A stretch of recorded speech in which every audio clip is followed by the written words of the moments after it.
The dance of shadows, how sundials shaped our clocks. Imagine a world where clock hands spin counterclockwise. While it might feel disorienting, this intriguing possibility highlights how deeply our modern conventions are rooted in ancient observations of the sun. The direction our clocks turn today is not arbitrary. It's a direct legacy of the earliest timekeeping devices, sundials, and the specific part of the world where these devices first flourished. This article explores the historical journey from ancient sundials to modern mechanical clocks, focusing on the profound influence of northern civilizations and examining the captivating what-if scenario of a southern hemisphere origin. The sun's ancient clocks, sundials, in history. The quest to measure time began millennia ago, driven by the practical needs of agriculture, religious rituals, and daily life. The earliest and most universal timekeeping device was the sundial, whose origins can be traced back to ancient civilizations.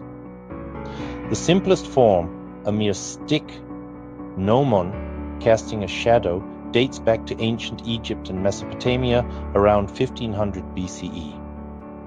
These early devices gradually evolved into more sophisticated designs across various cultures, including the Greeks, Romans, and Chinese.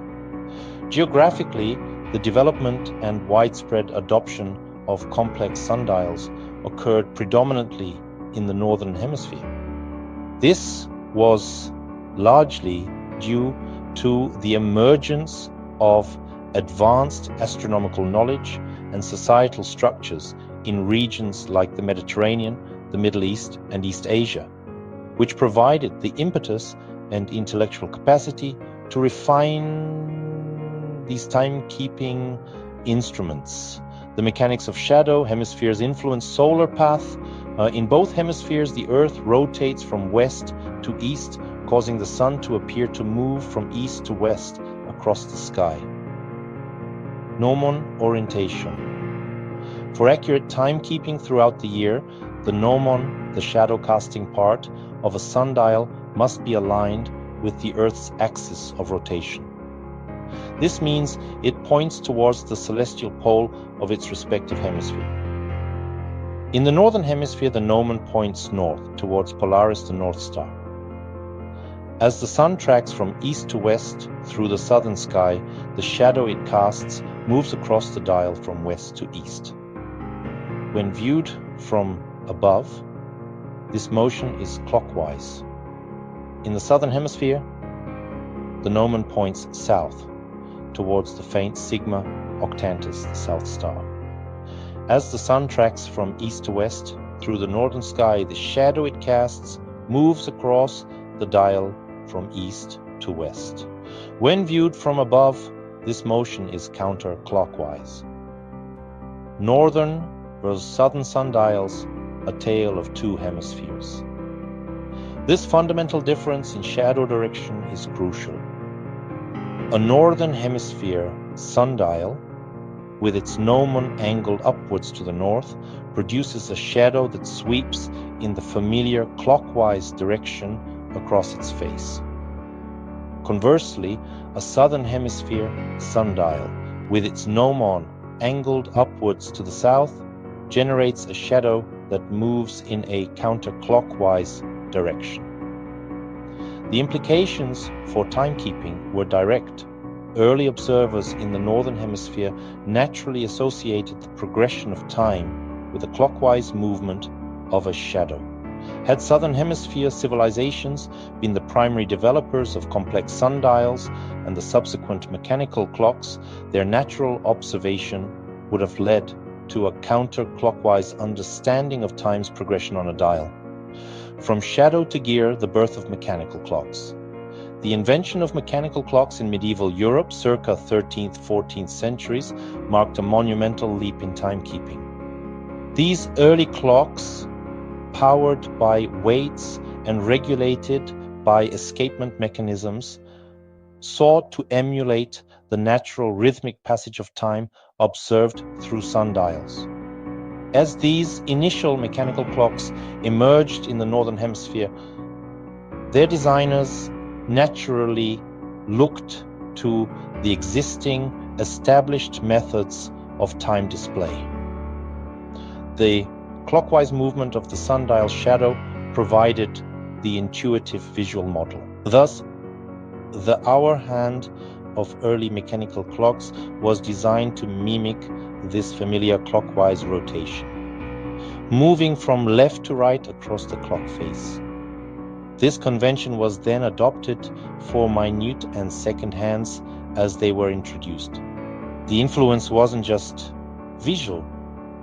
Astronomical instruments like astrolabes, which often had rotating components to track celestial bodies, also typically featured clockwise rotation when observed from the Northern Hemisphere.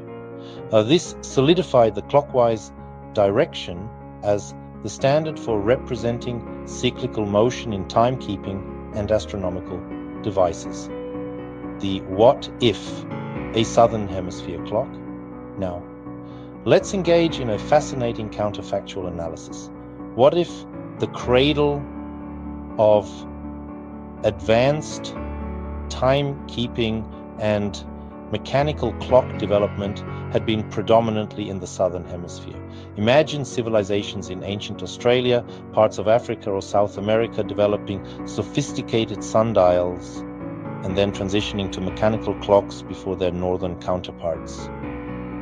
If their primary reference for observable time were Southern Hemisphere sundials, their clocks would have been designed to turn counterclockwise. The shadow's natural sweep from east to west would dictate that the numbers on the clock face run in the opposite direction and the hands follow suit. For them, clockwise would feel unnatural and backward. Our entire global standard for reading time might have been reversed. Historical evidence and expert opinions. Historical evidence overwhelmingly supports the assertion that modern clock direction is a direct consequence of Northern Hemisphere influence. All major advancements in timekeeping that directly led to our modern mechanical clocks, from sundial refinement to the invention of the escapement mechanism, occurred in Northern Hemisphere regions. There is no comparable historical record of a distinct Southern Hemisphere tradition that independently developed mechanical clocks and established a global timekeeping standard. Horologists and historians of science generally concur with this view. The clockwise motion is not an arbitrary choice, but a culturally inherited convention stemming from the observation of celestial mechanics from a specific geographic vantage point.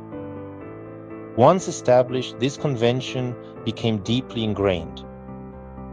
As clock technology spread globally, it carried with it this Northern Hemisphere design standard, regardless of the local solar observations in new regions. The powerful force of cultural inertia and the convenience of a universal standard cemented the clockwise rotation across the world.